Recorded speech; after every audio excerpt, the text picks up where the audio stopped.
నమస్కారం అండి. Granny kitchen స్వాగతం. ఈ రోజు మనం అమ్మమ్మ గారి చేతి వంట కీమా తోడు ముట్టీలు చేసుకుందాం. ముట్టీల కర్రీ. ఈ కీమాని మొట్టమొదట పుదీనా, కొత్తిమీర, పచ్చిమిర్చి, పసుపు, అల్లం వెల్లిగడ్డ, గరం మసాలా, ధనియాల పొడి అన్ని వేసిలా మనం గ్రైండింగ్ చేసుకున్నాం. పచ్చిమిర్చి, పుదీనా, కొత్తిమీర అన్ని కలిపి, గరం మసాలా, ధనియాల పొడి అన్ని కలిపి ఇలా గ్రైండింగ్ చేసుకున్నాం. ఇప్పుడు దీన్ని మనం స్టవ్ మీద నూనె పెట్టుకున్నాం. నూనెలో మనం కొద్దిగా ముట్టీలు వేసుకుంటున్నాం.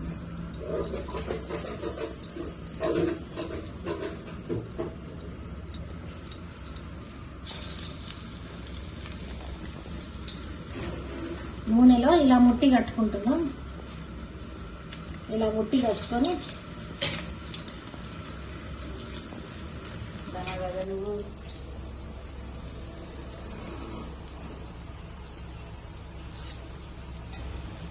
ఇప్పుడు ఇలా ముట్టీలన్నీ మనం ఇందులో వేసుకోవాలి.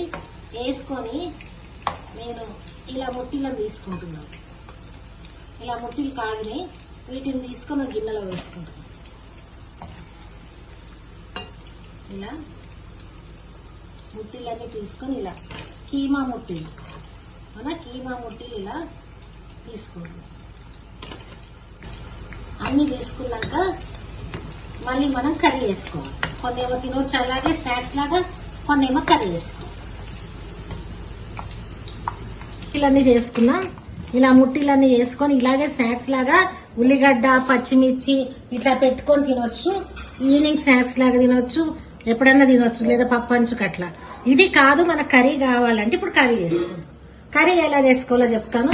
మొట్టమొదటి స్టవ్ మీద గిన్నె పెట్టి నూనె పోసిన. ఈ నూనెలో పచ్చిమిర్చి, కరివేపాకు, కొత్తిమీర కావాలి. ఈ నూనెలో మొట్టమొదట మనం ఉల్లిగడ్డ వేసుకుంటున్నాం. పచ్చిమిర్చి, ఉల్లిగడ్డ వేసుకొని ఇలా వేపుకుంటున్నాం. ఇలా వేపుకుంటూ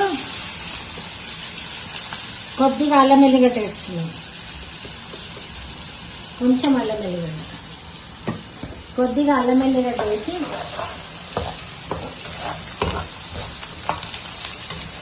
ఇలా పసుపు వేసుకున్నాం.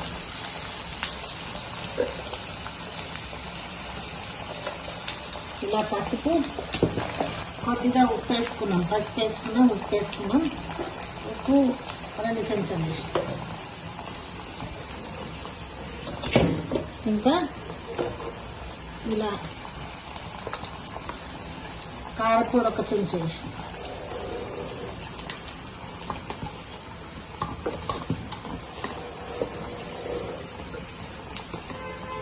గరం మసాలా కొంచెం,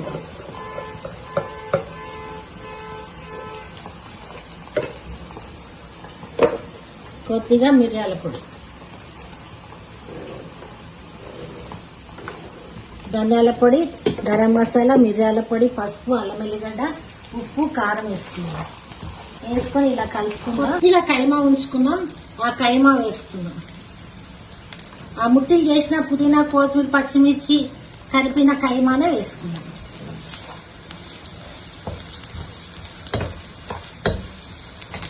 వేసుకొని ఇలా వేయించుకుందాం. కొంచెం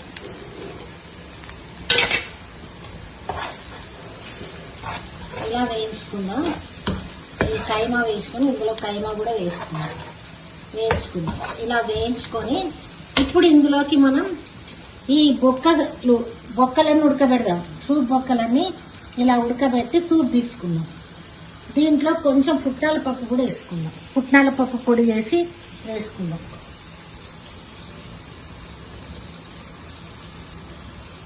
కొద్దిగా పుట్నాల పప్పు వేసుకుందాం.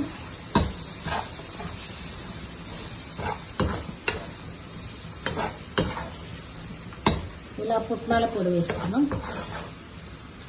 కొద్దిగా వేగనివ్వండి. ఇప్పుడు ఈ బొక్కలు ఉడకబెట్టిన సూప్ ఉంది కదా, ఆ సూప్ తో పాటు ఈ బోన్స్ పడేయద్దు, కొంతమంది పడేస్తారు, కానీ ఈ బోన్స్ కూడా వేసుకుందాం. ఇలా బోన్స్ వేసుకుందాం. ఇలా బోన్స్ వేసుకొని ఇలా కలుపుకుందాం.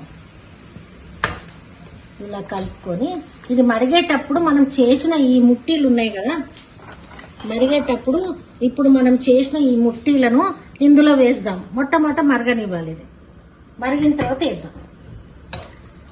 ఇది మరిగిన తర్వాత ఈ బోన్స్ అన్ని మరిగిన తర్వాత అప్పుడు అది ఇప్పుడు ఈ బొక్కలన్నీ ఉడికినాయండి, బాగా మరిగినాయి. మనకు తక్కువ సూప్ అనిపిస్తే కొంచెం నీళ్ళు కూడా పోసుకోవచ్చు.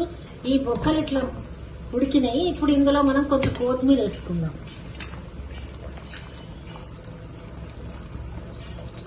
కొద్దిగా కొత్తిమీర చల్లుకున్నాం. ఇప్పుడు ఇందులో ఈ ముట్టీలు చేసినాం కదా, ఈ ముట్టీలన్నీ మనం ఇందులో వేసుకున్నాం. వేసి మరగబెట్టుకున్నాం.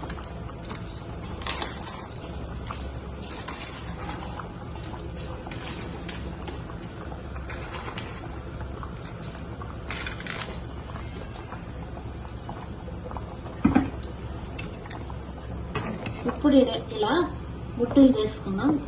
ఈ ముట్టీలు ఇలా మరగబెట్టుకున్నాం. మనం చూడండి, ముట్టీలని కొంచెం మరగగానే బంద్ చేసుకోవాలి. ఇప్పుడు బంద్ చేసుకోవాలి. చిక్కటి ఇప్పుడు ఇవి మనం వేయించుకున్నాం కాబట్టి ఎక్కువసేపు మరగాల్సిన అవసరం లేదు. ఈ సూప్ లోనే మనకి ఈ ముట్టీలన్నీ ఉడికిపోయి నానిపోతాయండి, మనం బజ్జీలాగా. కాబట్టి ఇప్పుడు దీనికి ఇంకేం అవసరం లేదు. ఇలా మనం బొక్కలతో పాటు పడేయకుండా, బొక్కలు సూప్ ఒక్కటే పోసుకుంటే బొక్కలు పడేయాలి. అలా కాకుండా ఈ ముట్టీలు కూడా వేసుకోవాలి. వేసుకుంటే అవి తినొచ్చు, ఇవి తినొచ్చు. చాలా బాగుంటుందండి. చాలా ఎమ్మి రెడీ అయిందండి. ఇప్పుడు ముట్టీల కర్రీ రెడీ. మీకు నచ్చితే లైక్ చేయండి, తిని చూడండి, షేర్ చేయండి. Thank you.